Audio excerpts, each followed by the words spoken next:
Yeah. Let's play a part argument. I'm back on my reaction, you feel me? Next up, we got 1090 Jake. What's up, everybody? Let's get into this shit. Bronx rapper kicks dead Crip candles after 16-year-old drilled in Uber on camera.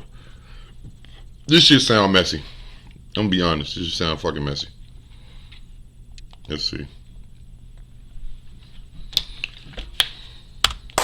Man, what's up, everybody? Welcome back to another episode of EOS. It's 1090 Jake, and I'm rocking with y'all, and y'all rocking with me. And for this video, we're gonna be speaking on the back-to-back shootings in the Bronx that have left 3 teens dead, one of which got hit multiple times in the head, recorded on camera inside of an Uber, and a Bronx rapper that went up and kicked the candles of a 13-year-old that was shot and killed. What? Now everything is just now starting to die down on the West Coast after Inglewood family blood Indian Red Boy went viral after being killed, while his friend who vandalized Nipsey Hussle's mural watched him die on Instagram Live.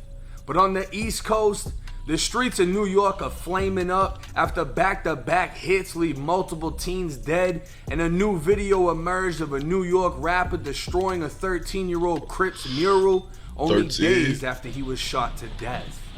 July 7, 2021 at 11:35 p.m. in the Bronx, 19-year-old Tykiel Doherty, more commonly known as Ty Swish, was standing in the lobby of his building on Prospect Ave when he was shot in the head, the bullet entering through his eye as he ran outside the front door and down the front steps before collapsing on the sidewalk. A family friend told the news her 2 children found the 19-year-old laid out in front of the building, blood staining the concrete as it leaked its way down the sidewalk onto the street. A witness stated the gunman fled in a dark-colored 4-door sedan, but no other information about the shooter was known. Neighbors, family, friends all described Ty Swish as a good kid, a musician.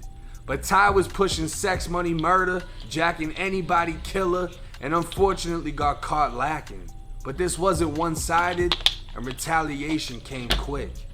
Word spread that a Crip had something to do with Ty Swish's death, and that he was on the block as it happened. That Crip was identified as 13-year-old Jarian Elliott, also known as J. Rip. And at only 13, he'd already been arrested 8 times, spending time in juvenile detention centers for assault and robbery charges. 4 days after Ty Swish was killed, around 3:30 in the afternoon, Jay was walking down 187th Street with a friend. He told his girlfriend he was going to fix a moped. Yo, that's fucking crazy, bro. This nigga who's 13 killed this nigga who's 19 just like that, bro. What else that happened at? Some young nigga killed some older nigga. It's gonna come to me. Sometime recently, I think in the West Coast. I can't think of it. Moped, and the 2 teens would be seen on surveillance video walking. When How y'all niggas gonna be into beef and y'all ain't got no car? Y'all walking? Jay's friend started running in the other direction, leaving Jay in front of the Angels Cafe. And the 2 teens would be seen on surveillance video walking. When Jay's friend started running in the other direction. You see that? Ran off on him. He ran off on this nigga. Watch who you put in your circle, man. Leaving Jay in front of the Angels Cafe. His friend saw what he didn't. A black Honda Accord pulling up, stopping, and a man getting out who immediately opened fire. Jay was shot in the chest and leg, the cafe surveillance cameras recording him as he crawled through the front door. He was transported to a nearby hospital where he later died. 2 weeks before his death, friends say Jay described being tired of the gang life. He wanted to get money and get out of the hood. But now his picture hangs on a wall surrounded by candles after he just graduated middle school. Wow. 8.5 hours later, another teen would die. 16-year-old Ramon G. Madrano, known as Rod G's, had ties to the 800 YGs of the Young Gunners gang. Back in July 2020, he barely survived the shooting that his mother described as traumatizing him, as he was left in critical condition for a significant period of time after 2 men on a scooter shot him in the back. She said he'd been on a better path since. Fast forward to July 11, 2021, he'd been arrested 3 times in the past 90 days and had an active warrant for a carjacking. Wow. He was leaving his home, heading to a friend's house at 11:30 at night, and had called an Uber. He was on the phone with a friend as he got into the sedan when 2 males on a scooter pulled up alongside the cab opening fire, shooting the 16-year-old in his head at least 3 times before driving off. His friend on the phone heard the gunshots, then the phone went dead. The entire shooting was recorded by the Uber's camera, and you can see the scooter pulling up before the back window was blown out and the 16-year-old just leaned slumped over. It's been said by investigators Rajiv was identified as being near the scene when 13-year-old J. Rip was killed, but he wasn't believed to be the shooter, although they believe. Look at this, yo. Look at this. Both of them is dead, right? But just look at the energy. Look at the culture. Check this out. This nigga's posing with a gun with the fucking phone. Where the phone at? This is so internet, bro. That's not gangster, bro. Rest in peace to these young men, but come on, man. It's no OGs? Yo, I'm gonna take a picture with the gun like this. I'm gonna do a gun selfie. You couldn't get another nigga to hold the if you wanted.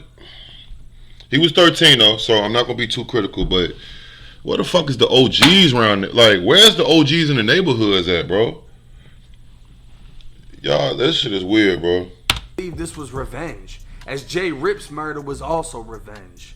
After the murder of Rajiv, Bronx rapper Shy G's can be seen in a video now posted to World Star, visiting the candle memorial for J. Rip, where he kicks the shit out of the candles, followed by a few words of disrespect. Let's see, out here. J. Rip, RP my heart. Suck my dick. What's going on, nigga? Gangsta.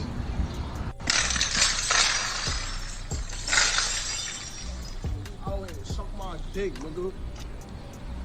Now all these back-to-back killings are adding up, giving teens what they believe is a reason to keep killing, keeping the cycle. And the shit's so crazy, all these little niggas look broke. None of them look like they got no money. They don't got no jobs. They don't got no jewelry. They all wearing white t-shirts. I don't understand it, man. If y'all gonna be in this shit, man, at least be getting some money with this shit. First of all, you can't war broke. There's no going to war if you ain't got no money, bro. Where you gonna get guns from? You ain't got no cars or nothing?